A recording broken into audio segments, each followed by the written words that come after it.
기도하시겠습니다.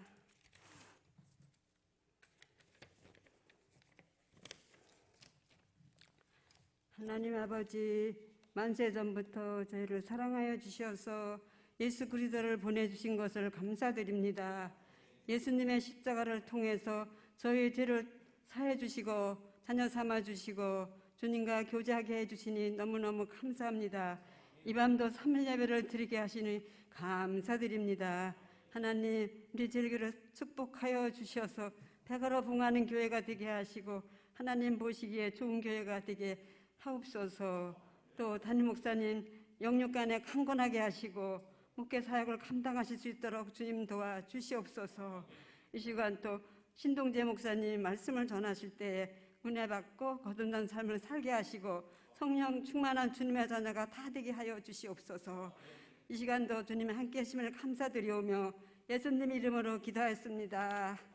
아멘.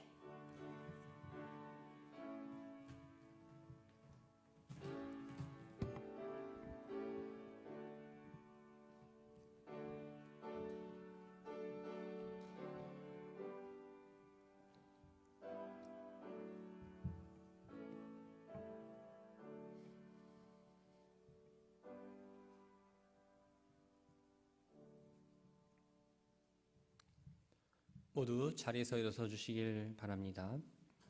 구약성경 사무엘상 제16장 1절부터 13절까지의 말씀을 교독하겠습니다.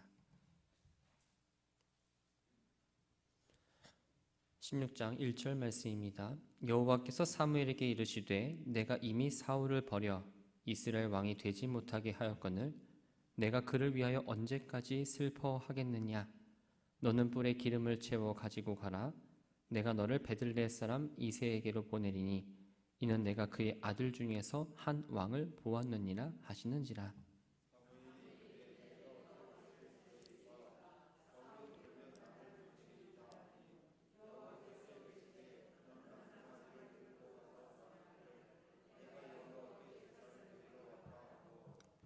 이새를 제사에 청하라. 내가 내게 행할 일을 가르치리니 내가 내게 알게 하는 자에게 나를 위하여 기름을 부을지니라.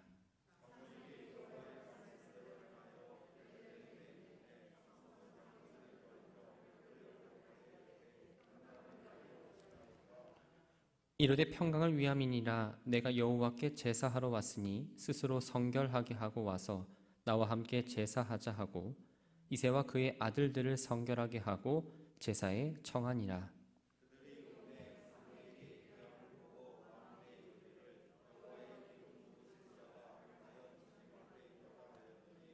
여호와께서 사무엘에게 이르시되 그의 용모와 키를 보지 말라. 내가 이미 그를 버렸노라.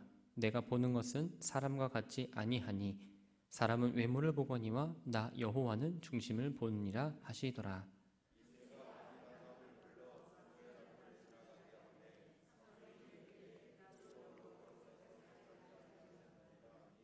이새가 산마로 지나가게 하매 사무엘이 이르되 이도 여호와께서 택하지 아니하셨느니라 하니라.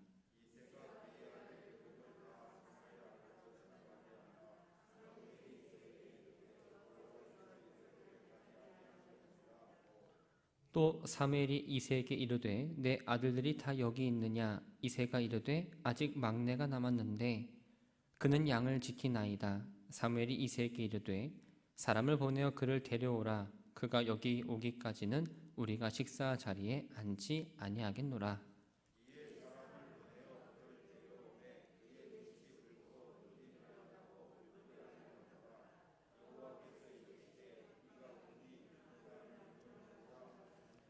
함께 읽겠습니다. 사무엘이 기름 뿔병을 가져다가 그의 형제 중에서 그에게 부었더니 이날 이후로 다윗이 여호와의 영에게 크게 감동되니라.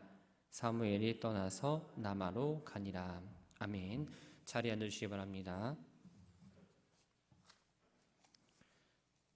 11조 조남순 권사님, 이규춘 권사님, 감사헌금 강명임 집사님, 조남순 권사님, 김동진 성도님, 속회 예배, 에녹속, 마가속, 1000번째 예물 탁성현, 송은정, 탁이선, 탁성훈, 탁성하, 김다빈, 박상엽, 박라온, 김성은, 김성민, 김하영, 임학성, 임상우, 임서인 주님 앞에 예물 드렸습니다.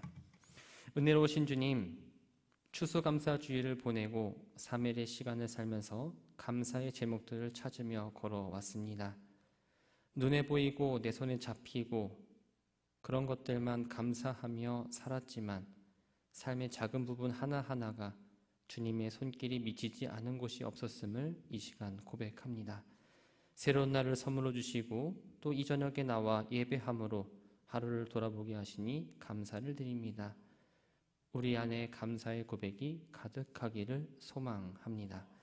어려움과 문제 가운데 흔들려서 원망과 불평이 아닌 그 안에서도 감사를 찾을 수 있는 믿음을 더하여 주옵소서. 날씨가 추워지고 상황과 환경으로 인해 예배의 자리에 나오지 못하는 이들이 있습니다. 이 예배의 자리가 하나하나 채워지게 하시고 우리들 가운데에 예배를 사모하는 마음을 부어 주옵소서. 주님 앞에 나올 때의 예물을 준비하여 드립니다. 내 것이 아니면 구불하여 10의 1조를 준비하여 드립니다. 감사한 것 하나하나 기억하며 또한 자녀손들의 이름을 부르며 속회 예배를 통해 받은 은혜를 이 예물에 담아 올려드립니다.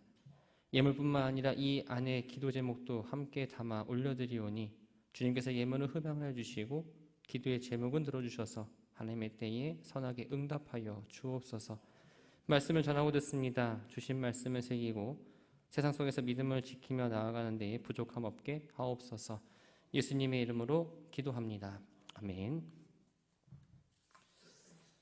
교회 소식을 먼저 전해드리겠습니다. 여선교회의 주간 가을 여행이 내일 있습니다. 교회에서 출발은 8시 30분이니까 이 시간에 늦지 않도록 꼭 참석을 부탁드리겠습니다. 지난 주일에 임산부와 새가족 전용 주차구역을 만들었다고 광고를 해드렸습니다. 그 위치가 장애인 자리 옆에라고 말씀드렸는데 담임 목사님께서 그 교회 차를 이용하시는 분들의 모습을 보고 이건 안 되겠다라고 하셔서 이 임산부 또 새가족 전용 주차구역을 감나무 앞으로 옮기도록 하겠습니다. 그래서 이용하시는 데에 착오 없으시고 예배 11시 전에는 꼭 그 자리를 비워주셔서 약자들을 또한 교회에 오는 새로운 가족들을 위해서 양보해 주시기를 부탁드립니다. 이 시간 말씀을 전하고 또 말씀을 듣는 우리 위에 예수 그리스도의 은혜와 평강과 사랑이 가득하시기를 주님의 이름으로 축원합니다. 오늘 본문에 나오는 이 사무엘은 이스라엘의 마지막 사사이면서 엘리 제사장의 뒤를 이어서 제사장의 역할과 또한 선지자 역할을 감당했던 인물입니다. 사사는 소송과 분쟁을 해결하는 어떠한 재판관의 성격이 있는데 이스라엘을 이방인들의 어떠한 압제에서 구원하시고자 하나님께 세워주신 어떠한 군사적, 정치적 지도자를 사사라고 말을 합니다. 지도자였지만 모세나 여호수아처럼 이스라엘 전체를 아우르는 어떠한 권한을 갖지는 못했고 각 지파나 어떠한 특정 성읍의 영향력이 제한이 되었습니다. 사무엘은 라마에 거주하면서 그 인근에 있던 베델과 또 길갈과 미스바를 순회하면서 사사로서의 역할을 감당합니다. 이 사사 역할을 잘 감당했던 사무엘이 나이가 들고 늙어서 이제는 그 사사직을 감당할 수 없을 때에 두 아들인 요엘과 아비야를 사사직으로 세워놓습니다.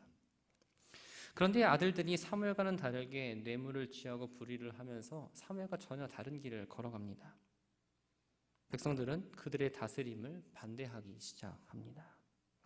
이미 엘리 제사장들의 그 아들들의 그 부패와 어떤 그로 인해 나온 고통을 겪었기 때문에 이스라엘 장로들이 사무엘을 찾아가서 왕을 세워달라고 요청을 하죠.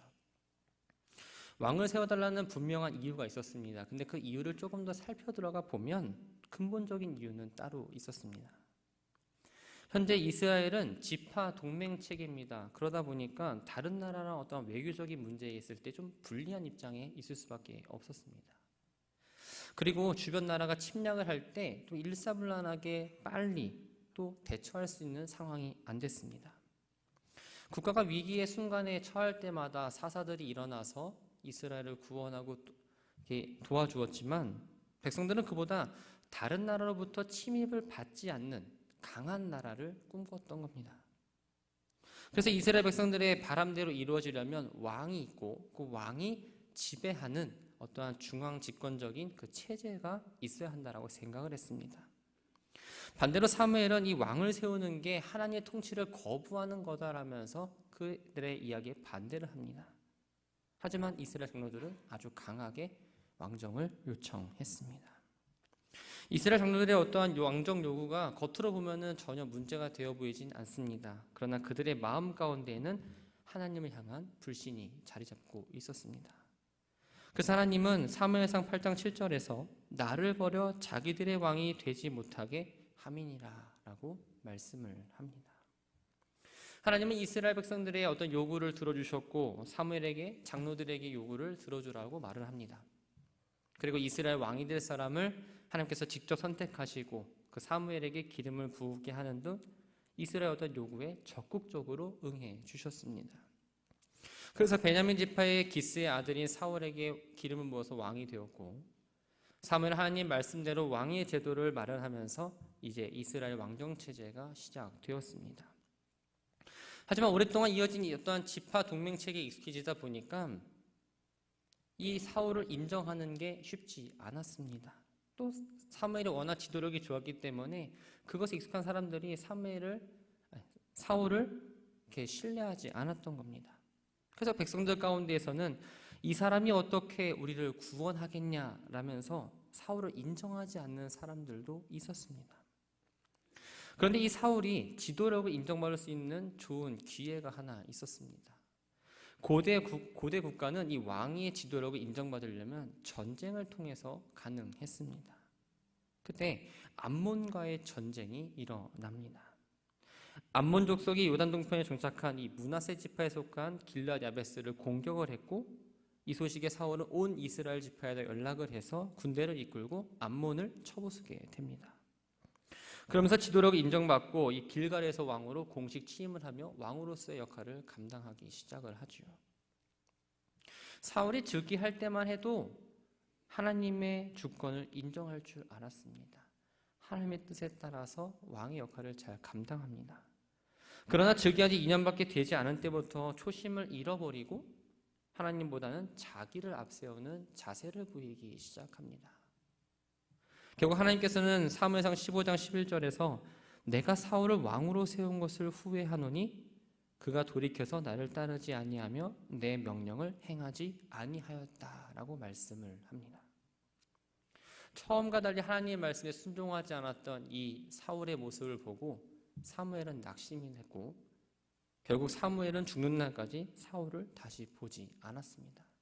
이러한 상황 가운데 있는 노여인 사무엘에게 하나님께서는 이렇게 말씀하십니다. 1절 말씀을 보면 내가 이미 사울을 버려 이스라엘 왕이 되지 못하게 하였거늘 내가 그를 위하여 언제까지 슬퍼하겠느냐 너는 뿔에 기름을 채워가지고 가라 내가 너를 베들레헴 사람 이새에게로 보내니 이는 내가 그의 아들 중에서 한 왕을 보았느니라 하시는지라.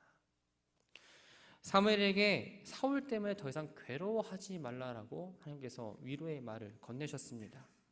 사실 사무엘은 그동안 이 사울 때문에 잠을 제대로 자지 못했습니다. 왕이 하나님 앞에 바로 서지 않으면 왕의 문제뿐만 아니라 그 나라에 어려움이 생기기 때문입니다. 다른 사람이면 왕의 건의에서 이 사람 잘 일을 못하니 바꿔주십시오라고 말할 수 있었겠지만 이 왕이 잘못한 것에 대해서는 누가 나서서 바꿀 수 있는 문제가 아니었기 때문입니다. 사울을 버리고 새로운 왕을 정해주셨다는 하나님의 말씀을 듣고 사무엘은 걱정에 빠졌습니다.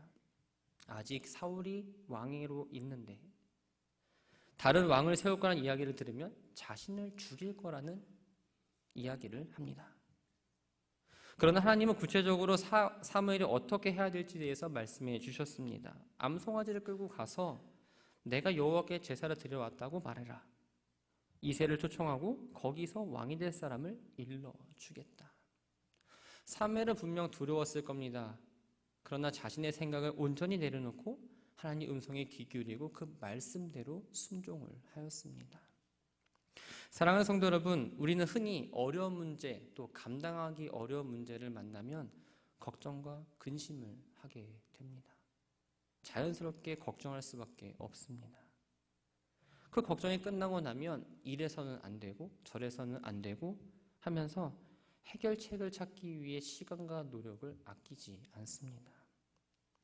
문제 해결을 위해 방법을 찾는 것 물론 중요합니다. 그러나 우리가 그 전에 해야 될 일은 하나님 앞에 내 문제를 가지고 나아가는 겁니다.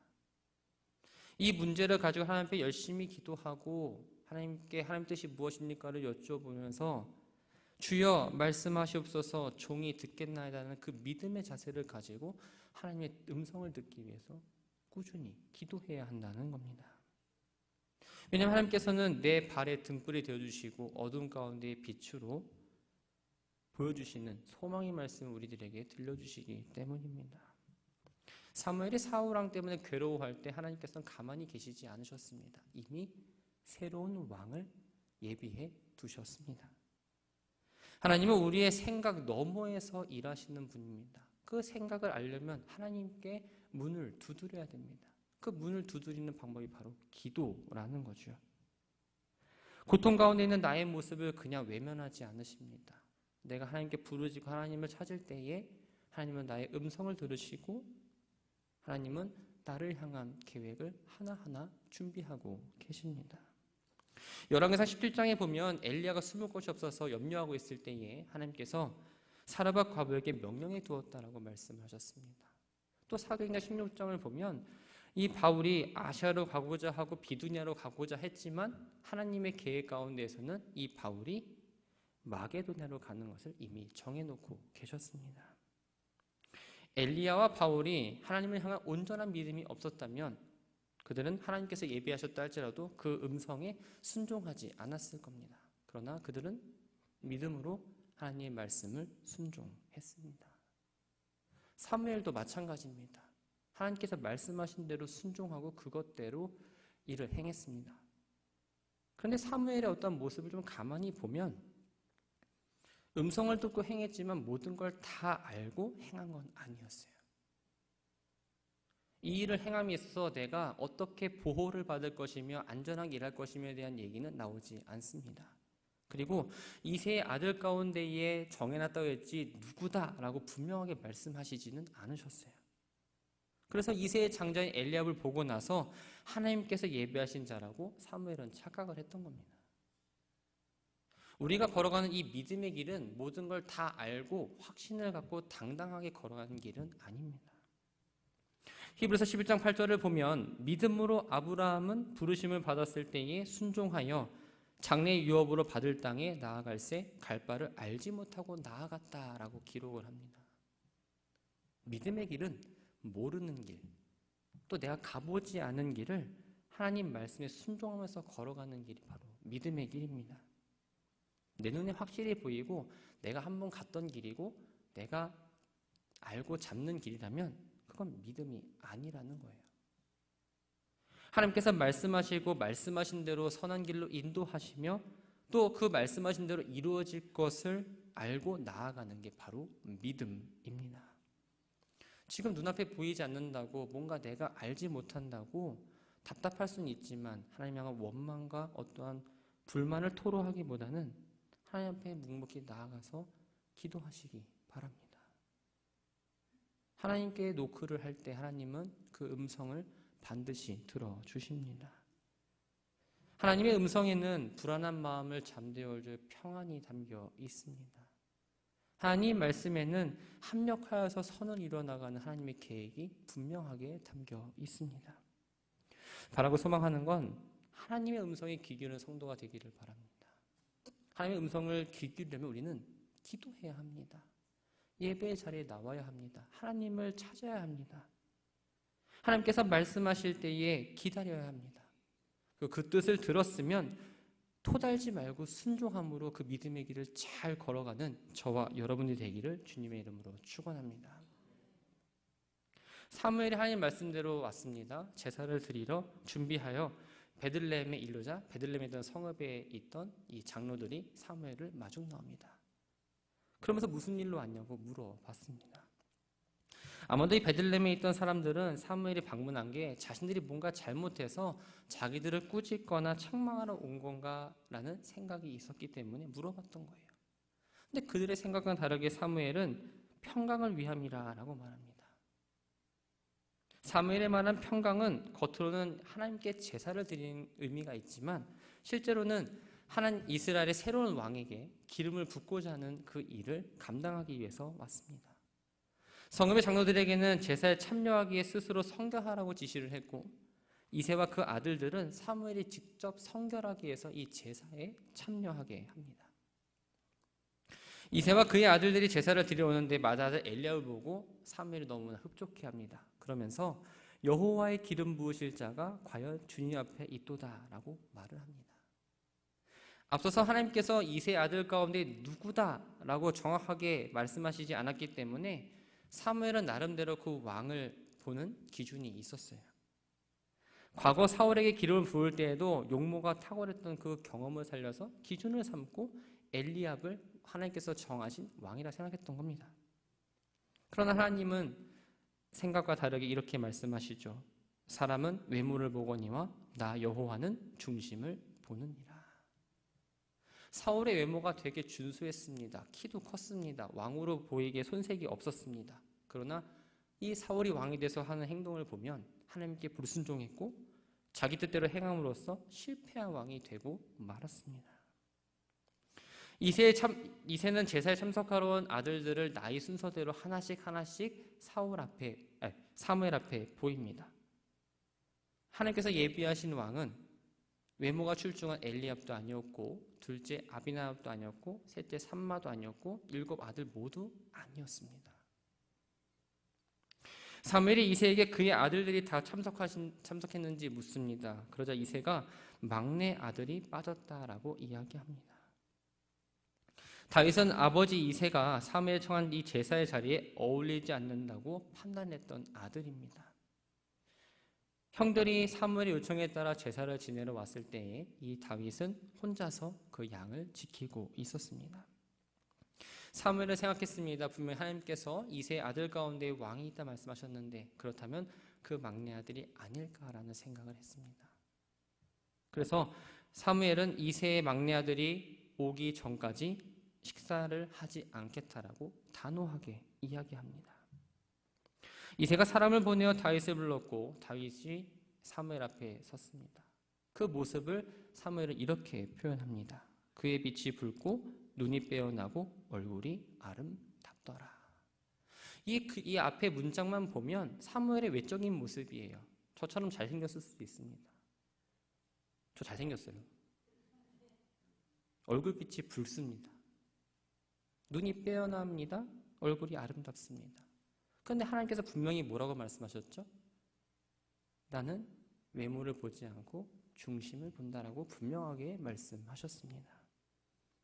우리는 이 문장을 통해서 단순히 사무엘이 다윗의 외모를 평가했다라고 생각하면 안 됩니다. 다윗 안에 있던 그 내면과 외면이 어우러져서 더 아름답게 보였다라고 생각을 해야 돼요. 사랑하는 성도 여러분, 하나님은 사람의 마음의 중심이 무엇인지 또한 무엇을 초점에 두고 살아가는지를 보고 계십니다. 근데 우리 사회는 겉으로 판단하고 겉으로 생각하기 때문에 자연스럽게 겉모습에 치중할 수밖에 없습니다. 외모 중요합니다. 자동차 좋은 것 타면 좋습니다. 집 이름 있는 아파트 살면은 부자라고 알아줍니다. 출신이 좋아야 됩니다. 학력이 좋아야 합니다. 그것이 나를 나타내는 어떠한 지표가 됩니다. 그래서 우리는 자연스럽게 비싼 것, 희소성 있는 것, 또 화려한 것, 눈에 띈 것, 남들보다 좀 더 좋은 것에 대해서 더욱더 열을 내고 인기와 명예, 자리와 보수에 관련된 문제에 대해서 아주 예민하게 반응을 합니다. 나를 그럴싸하게 포장해서 남들에게 좋은 평가를 받고 싶어 합니다. 그러다 보니까 너나 할 것이 외적인 면에 더 많은 시간과 물질과 노력을 할 수밖에 없습니다. 마음의 중심은 하나님이 아니라 내가 이미 자리 잡고 있고 기도의 생활과 예배의 생활보다는 어떤 외적인 것에 더 많은 것들을 활동을 합니다. 나의 영의 목마름을 알고 있지만 그 영혼의 목마름까지 외적인 것들로 채우려고 하는 헛헛한 인생을 살아가는 분들도 있을 겁니다. 사람들은 겉으로 먼저 판단하기 때문에 보기 좋다, 아름답다, 멋있다 라고 평가할 수 있겠지만 하나님 보시기에 과연 그 사람을 아름답다, 멋있다, 예쁘다 라고 평가를 하실까요? 우리가 살면서 외적인 면을 아예 배제할 수는 없습니다. 그러나 성도라면 외적인 면만을 생각하고 채우는 삶이 아니라 내 안에 하나님의 말씀을 채우기 위해 애를 쓰는 사람이어야 합니다. 내 안에 하나님을 모시고 하나님 안에서 내 삶의 의미는 무엇인가를 늘 고민하며 나아가는 게 바로 성도의 삶입니다. 모세가 40일 동안 금식을 하고 하나님과 교제했습니다. 모세 스스로는 모르지만 그를 바라보는 백성들은 감히 눈을 제대로 뜨고 볼 수 없었다라고 말합니다. 또 은혜와 성령으로 충만했던 이 초대교회의 첫 순교자였던 스데반의 얼굴을 공회원들의 비친 눈에는 그 얼굴이 천사의 얼굴과 같다고 말했습니다. 믿음의 길을 걸어가는 내 모습이 이러한 모습이어야 합니다. 가끔 거울 보면 어떤 생각이 드십니까? 오늘 피부에 트러블이 일어났네. 오늘은 내가 웃질 않네. 왜 이렇게 슬퍼 보이지? 이런 것을 보고 계십니까? 말씀으로 충만히 채워져 있다면, 성령으로 충만하다면 우리의 얼굴은 늘 기쁠 수밖에 없습니다. 믿음의 길을 걸어가는 내 모습뿐만 아니라 내 옆에서 찬양하고 기도하는 동역자인 우리 권사님들, 장로님들도 모습이 이래야 합니다. 그러나 안타깝게도 교회 안에 이러한 모습을 보는 게 참 쉽지 않습니다. 기쁨이 없습니다. 늘 삶의 무게 가운데에 그것이 다 얼굴에 드러납니다. 뿐만 아니라 세상의 가치관이 교회 안에 들어와서 어떤 일을 결정할 때에도, 또한 사람을 세울 때에도 하나님이 기준이 아니라 세상의 가치관이 기준이 되어 버립니다.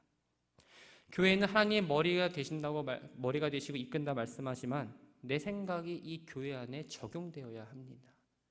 내 이야기가 더 큰 소리가 나야 되고 내 뜻대로 가야 합니다. 과연 이러한 모습이 하나님 보시기에 합당한 모습인가를 우리는 한번 생각해 봐야 합니다.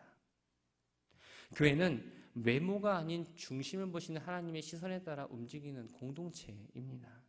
그러나 사역을 감당할 때에도, 어떠한 사람을 세울 때에도, 또한 교회에서 어떠한 일을 할 때에도 하나님이 기준되고 그 응답에 순종하며 나아가야 합니다. 그러려면 어떻게 해야 될까요? 우리는 그 문제를 가지고 함께 기도해야 합니다. 누구 한 사람의, 목소리 큰 사람의 어떠한 주장이 아니라 함께 기도하고 주시는 응답을 가지고 이끌어가는 교회가 되어야 합니다. 바라고 소망하는 건 우리들 안에 아름다운 신앙의 열매로 가득 채워지기를 소망합니다. 비록 외형적인 모습은 좀 부족해 보일 수 있습니다. 조금 모자라 보일 수 있어요. 하지만 내면의 신앙이 아름다운 사람은 겉으로 보여지는 아름다움보다 또 다른 새로운 아름다움을 우리를 알게 해줍니다. 하나님이 기준의 사람들이 모인 공동체는 하나님이 보시기에 좋은 공동체가 될 수밖에 없습니다. 우리의 교회가 그렇게 되기를 소망합니다. 또 우리의 가정이 하나님 보시기에 좋은 가정이 되기를 소망합니다. 그래서 하나님 말씀이 기준되어서 움직이는 우리의 삶과 교회와 가정이 되기를 주님의 이름으로 축원합니다. 사무엘이 다윗 형제들 본 앞에서 기름을 부었습니다. 하나님의 영이 과거 사울에게 임했던 것처럼 이제는 다윗에게 임했습니다. 사무엘은 자기에게 맡겨진 사명이 다한 후에 더 지체하지 않고 베들레헴을 떠나서 자기의 집이 있는 라마로 떠납니다. 한번 가정을 해보겠습니다. 만약 내가 사무엘이었다면 여러분들은 어떻게 하시겠습니까?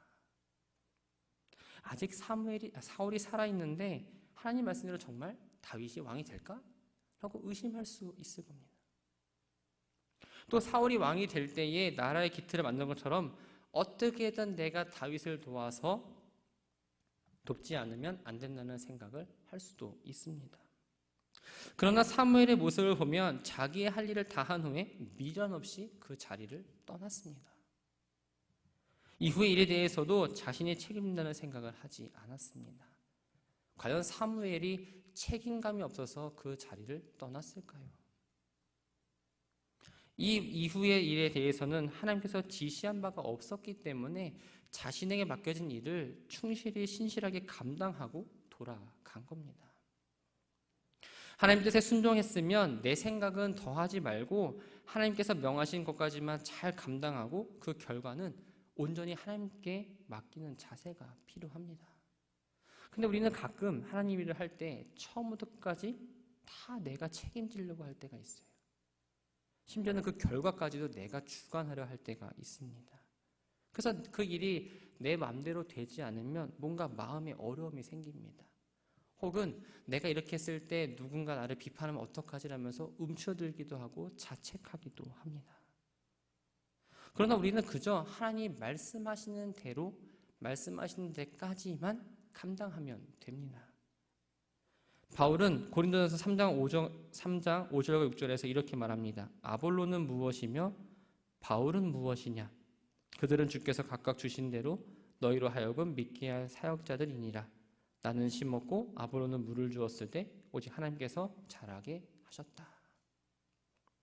바울은 자신이 도구로서 해야 할 일이 어디까지인지를 분명하게 알고 있었습니다. 그래서 누군가 알아주지 않아도 자기가 가는 곳에서 복음을 전하기만 했고 핍박을 당할지라도 실망하지 않고 모든 영광을 하나님께로만 돌릴 수 있었던 겁니다. 하나님께서 명하신 대로 하고 그 후에 모든 걸 하나님 맡기는 사람은 늘 하나님의 주권을 인정하기 때문에 자연스럽게 겸손할 수밖에 없습니다. 우리의 자세는 이래야 합니다. 하나님께서 말씀하신 대로 신실하게 반응하고 순종해야 합니다. 바라고 소망하는 건 하나님 뜻에 순종함으로 나아가시기 바랍니다. 하나님 뜻을 들었으면 그대로 우리의 삶에 나타내 주시기를 바랍니다. 그 이후의 결과와 어떤 일에 대한 모든 것들은 하나님께서 이끌어 가십니다. 하나님의 뜻에 순종했을 때에 하나님께서 이렇게 일하시는구나라는 고백이 많이 나오기를 소망합니다. 그래서 우리에게 주신 역할을 잘 감당하고 우리 하나님의 도구로서 맡겨진 사명들을 잘 감당하는 저와 여러분들 되기를 주의 이름으로 축원합니다. 종은 주인의 뜻에 따라 사는 사람입니다. 우리가 하나님의 종, 하나님의 백성이라고 말합니다. 그렇다면 우리는 자연스럽게 주인을 하나님이라고 고백을 합니다. 근데 입술로는 하나님이라고 고백을 하지만 여전히 주인은 내가 들어 있습니다. 하나님 뜻을 알려 하지 않고 하나님 뜻을 알았다 할지라도 내가 순종할 수 없다면 그 응답을 무시해 버리기도 합니다. 그러나 우리의 삶은 하나님의 섭리 가운데 이루어지고 있음을 먼저 기억하며 하나님께서 말씀하신 그 응답대로 나아가야 합니다. 삶의 기준은 하나님이 되어야 합니다. 작은 일에도 큰 일도 다 하나님이 역사하고 있음을 우리는 늘 깨닫고 감사로 고백해야 합니다. 들려지는 음성 가운데에 순종하시기 바랍니다. 하나님의 뜻을 알기 위해 기도하시기 바랍니다. 기도하실 때에 내가 필요한 것만 다 얘기하고 안녕히 계세요 하고 돌아가지 마시고 하나님이 나를 이 시간에서 나에게 무슨 말씀하실까를 좀 잠잠히 기다리시기 바랍니다. 사무엘은 자신의 생각을 내려놓고 하나님 뜻에 따라 살았습니다. 그리고 하나님께서 말씀하신 것까지 최선을 다해서 감당했습니다. 우리의 삶이 사무엘처럼 하나님의 음성에 귀 기울이는 삶, 겉모습이 아니라 속사람이 변화되어서 그 아름다움이 묻어나오는 춘천지역의 모든 성도들 되기를 바랍니다. 하나님 뜻에 맞춰서 나아가는 교회, 하나님이 기준되어서 나아가는 가정, 하나님의 삶이 내 삶이 되는 우리 모두가 되기를 주님의 이름으로 축원합니다. 함께 기도하겠습니다. 무엇을 기준으로 삼느냐에 따라서 삶의 모습이 변합니다. 성도가 하나님의 기준대로 살아야 하지만 세상의 가치관의 기준을 삼다 살다 보니 삶의 모습에서 하나님이 중심되지 못할 때가 많았습니다. 내 생각과 내 뜻을 확인하는 기도, 내 세원에 채워지고 만져지는 것들을 얻기 위한 기도를 드렸고 내 안에 말씀으로 채우고 성령 충만한 삶을 살기 위해 노력하기보다 내가 원하는 것들을 채우기에 부지런히 살았음을 고백합니다. 나에게 맡겨진 역할도 제대로 감당하지 못한 채 주님 앞에 복만을 구하는 이기적인 모습도 보였습니다. 이 시간 주신 말씀을 내 마음에 새기고 주님이 기준되어 사는 삶으로 나아가게 하옵소서. 내가 하는 게 아니라 하나님이 하심을 고백하게 하시고 하나님의 뜻에 순종하는 삶을 살아가게 하옵소서. 기도함으로 나아가지만 일방적인 간구가 아니라 하나님의 음성에 귀 기울이는 믿음의 자세도 허락하여 주시고 하나님의 음성을 들었을 때에 아멘으로 화답하며 나아가는 백성들 되게 하옵소서. 이제 말씀을 마음에 새기고 세상으로 나아갑니다. 교회 문을 나가자마자 잊어버리는 것이 아니라 날마다 영의 양식을 채우며 믿음의 길을 잘 걸어가는 모두가 되게 하옵소서. 지금은 우리의 연약함을 아시고 멍에를 함께 지시는 예수 그리스도의 크신 은혜와 자비와 긍휼을 베푸시는 아버지 하나님의 크신 사랑하심과 우리 가운데 내주하시며 도우시는 성령님의 교통하심이 주님의 장막에서 힘을 얻고 세상으로 나아가는 사랑하는 주님의 백성들 위해 지금부터 영원토록 함께 하시기를 간절히 축원하옵나이다. 아멘.